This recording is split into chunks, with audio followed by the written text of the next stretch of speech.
6 اگست 1945 کو ایک امریکی B-29 بومبر طیارے نے جاپان کے شہر ہیروشیما پر ایک ایٹامک بم گرایا، اور 9 اگست 1945 کو یعنی صرف 3 دن بعد جاپان کے ایک دوسرے شہر ناگاساکی کو بھی ایٹامک بم کا نشانہ بنایا۔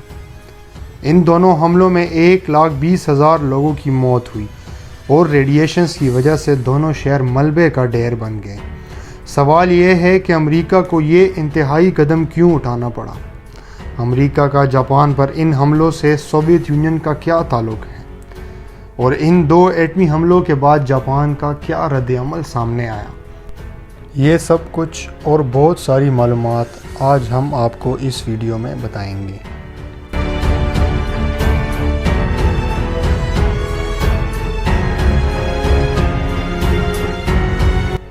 سال 1940 سے ہی امریکہ نے اپنے نیوکلیئر پروگرام پر کام شروع کر دیا تھا۔ امریکہ سمیت 2 اور ممالک بھی نیوکلیئر ویپنز بنانے کی اس ریس میں شامل تھے۔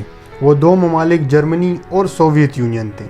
امریکہ کو اس بات کا ڈر ضرور تھا کہ ان 2 ممالک میں سے اگر کوئی ایک ملک بھی سب سے پہلے نیوکلیئر ٹیسٹ کنڈکٹ کرے گا تو یہ امریکہ کے لیے مسائل پیدا کر سکتا ہے، کیونکہ اس وقت ورلڈ وار 2 چل رہی تھی اور امریکہ جرمنی کے خلاف لڑ رہا تھا۔ سوویت یونین بظاہر تو ورلڈ وار 2 میں امریکہ کا ساتھی تھا، لیکن سپر پاور بننے کے لیے دونوں ایک دوسرے کو ٹف ٹائم دے رہے تھے۔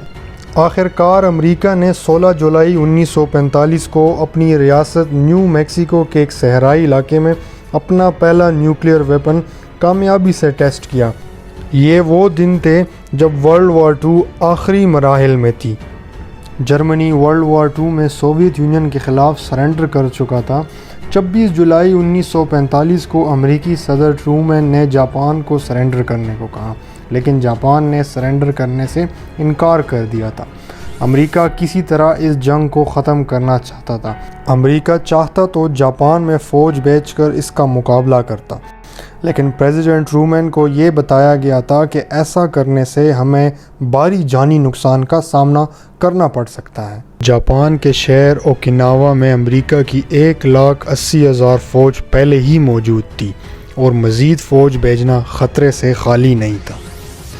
لہٰذا 6 اگست کو ہیروشیما جبکہ 9 اگست کو ناگاساکی پر ایٹامک بم سے حملہ کیا گیا، جس سے ہزاروں لوگوں کی موت ہوئی اور اس میں زیادہ تر لوگ سویلینز تھے۔ امریکہ نے ایک جنگ ختم کرنے کے لیے جس راستے کو چنا تھا، شاید یہ تاریخ کا ایک شرمناک فیصلہ تھا۔ 14 اگست 1945 کو جاپان نے سرنڈر کر دیا اور تاریخ کی ایک بدترین جنگ یعنی ورلڈ وار 2 ختم ہوئی۔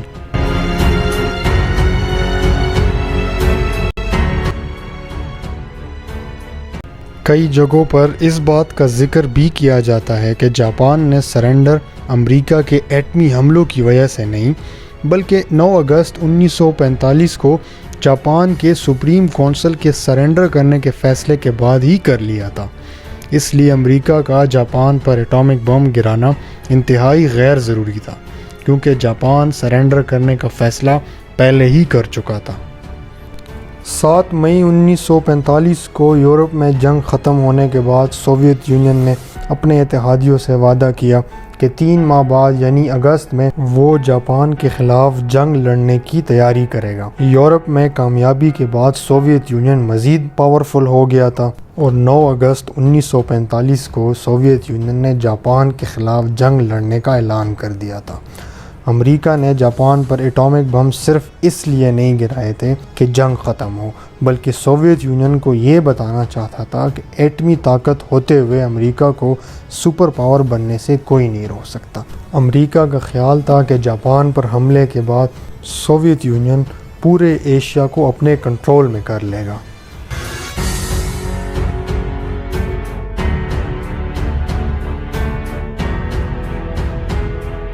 پریزیڈنٹ ٹرومین کے انڈر کام کرنے والے تمام جنرلز اور ایڈمرلز جاپان پر ایٹمی حملوں کے خلاف تھے۔ ایڈمرل ولیم لیہی، جو کہ ورلڈ وار 2 میں امریکہ کے ایک سینئر نیول آفیسر تھے، نے یہ تک کہہ دیا کہ جنگیں بچوں اور عورتوں پر حملہ کر کے نہیں لڑی جاتی۔ جنرل ڈوائٹ آئسن ہاور، جو کہ بعد میں امریکہ کے صدر بھی بنے، کا کہنا تھا کہ جاپان کسی نہ کسی طرح سرنڈر کرنے کے لیے پہلے سے ہی تیار تھا، اس لیے ایٹمی حملہ کرنا ضروری نہیں تھا۔ ان سب باتوں کے بعد ایک چیز سمجھ میں ضرور آتی ہے کہ یہ ایٹمی حملے اس جنگ کو ختم کرنے کے لیے نہیں کیے گئے تھے، بلکہ یہ کمیونزم اور کیپٹلزم کی ایک ریس تھی جس میں امریکہ سوویت یونین پر برتری حاصل کرنا چاہتا تھا۔ اس بات کا سب سے بڑا ثبوت یہ ہے کہ جیسے ہی ورلڈ وار 2 ختم ہوئی، ایک نئی جنگ کولڈ وار شروع ہوئی اور یہ جنگ کئی سالوں تک چلتی رہی۔ اس جنگ کے دو بڑے کھلاڑی امریکہ اور سوویت یونین ہی تھے۔ سال 2016 میں امریکی صدر براک اوباما نے جاپان کا دورہ کیا، جہاں انہوں نے ہیروشیما کا ایک تاریخی وزٹ بھی کیا۔ لوگوں کا خیال تھا کہ وہ ان ایٹمی حملوں پر افسوس کا اظہار کریں گے اور معافی مانگیں گے، لیکن ایسا نہیں ہوا۔